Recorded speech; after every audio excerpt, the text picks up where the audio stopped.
سرکار دو عالم صلی اللہ علیہ وسلم کا تذکرہ موجود ہے۔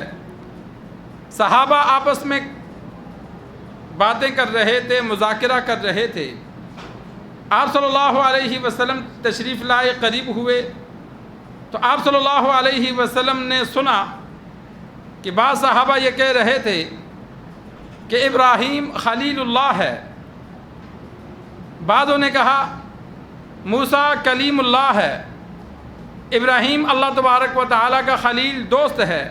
موسیٰ علیہ السلام سے اللہ نے کوہ طور پر براہ راست کلام کیا، عیسیٰ روح اللہ، عیسیٰ اللہ تبارک و تعالیٰ کی جانب سے روح ہے کہ اللہ نے اپنے حکم سے اسے پیدا کیا، ان کا والد موجود نہیں، وَكَلِمَتُهُ آدم و صفی اللہ، کہ آدم وہ ہے جس کو اللہ تبارک و تعالیٰ نے چنا ہے۔ تو سرکار دو عالم صلی اللہ علیہ وسلم مجلس میں تشریف لائے، آپ صلی اللہ علیہ وسلم نے فرمایا تم لوگوں نے یہ کہا کہ ابراہیم خلیل اللہ ہے، ہاں وہ ایسا ہی ہے، موسیٰ کلیم اللہ وہ ایسا ہی ہے، عیسیٰ روح اللہ وہ ایسا ہی ہے، آدم و صفی اللہ وہ ایسا ہی ہے، وَأَنَا حبیب اللہ، میں اللہ کا حبیب ہوں، ولا فخر، اور یہ بات میں فخر سے نہیں کہتا۔ یہ سرکار دو عالم صلی اللہ علیہ وسلم نے پھر اپنا فرمایا وَأَنَا حبیب اللہ، کہ میں اللہ کا حبیب ہوں، میں اس پر فخر نہیں کرتا۔ وَلِوَاءُ الْحَمْدِ، اور حمد کا جھنڈا، اللہ کی حمد و ثنا کا جھنڈا میدان حشر میں میرے پاس ہوگا، آدم علیہ السلام سے لے کر ساری مخلوقات اس جھنڈے کے نیچے ہوگی، ولا فخر، اور یہ بات میں فخر کے طور پر نہیں کہتا کہ میں خبر دے رہا ہوں، بتا رہا ہوں کہ اللہ تبارک و تعالی نے سب سے افضل مجھے بنایا،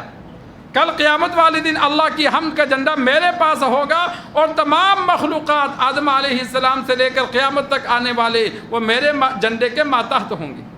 ولا فخر، اور یہ بات میں فخر کے طور پر نہیں کہتا۔ اور آپ صلی اللہ علیہ وسلم نے فرمایا میں سب سے پہلے سفارش کرنے والا ہوں، اور سب سے پہلے میری سفارش قبول کی جائے گی۔ تمام مخلوقات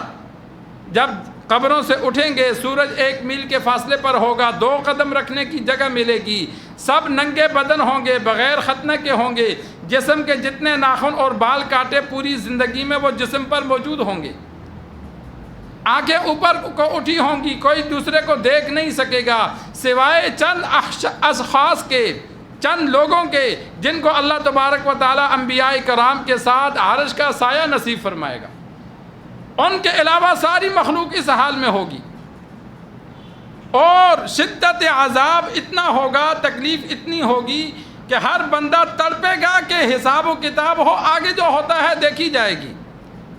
جس طرح کبھی انسان کسی کام میں پھنس جائے، آگے اس کو تکلیف زیادہ نظر آتی ہے، لیکن وہ کہتا ہے یار اس سے تو جان چھوٹے، تو وہاں ہر بندہ یہ چاہے گا کہ اب اس سے جان چھوٹے، حساب و کتاب شروع ہو۔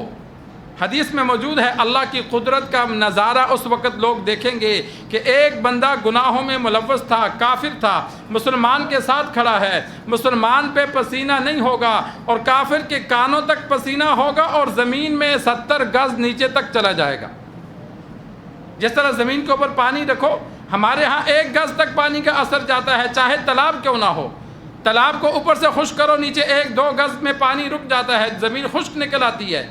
لیکن وہاں پسینہ کتنا ہوگا کافر کا کہ 70 گز نیچے تک زمین گیلی ہوگی۔ ابتداءً سارے گڈ وڈ کھڑے ہوں گے، مسلمان کافر سب مکس کھڑے ہوں گے۔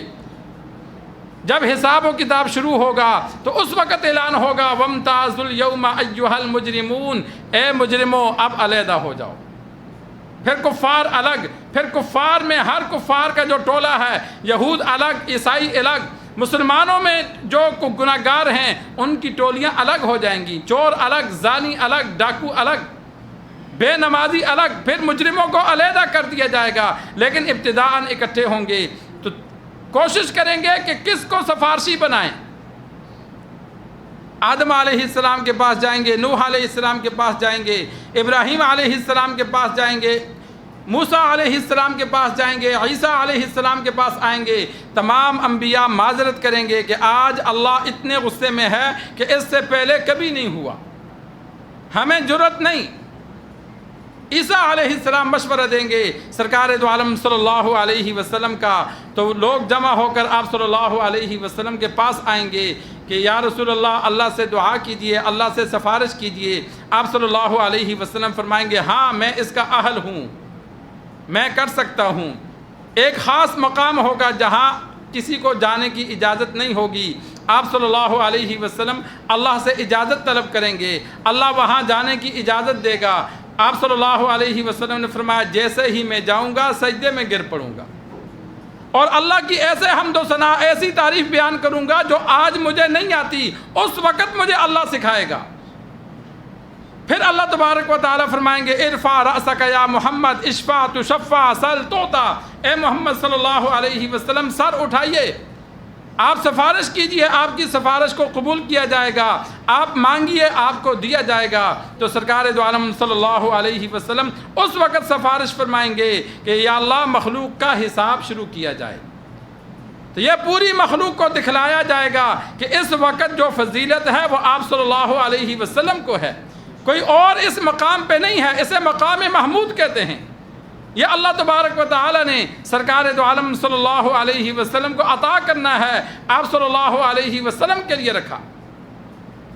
اور آپ صلی اللہ علیہ وسلم نے فرمایا میں پہلا شخص ہوں جو جنت کا دروازہ کھٹکھٹاؤں گا، میرے علاوہ جنت کے پاس کوئی نہیں جا سکے گا، پہلا میں بندہ ہوں جو جنت کا دروازہ کھٹکھٹاؤں گا اور جنت کا دروازہ میرے لیے کھولا جائے گا۔ اور مہاجرین فقراء جو صحابہ غریب تھے، فقراء مہاجرین وہ صحابہ میرے ساتھ ہوں گے، میں ان کے ساتھ جنت میں داخل ہوں گا۔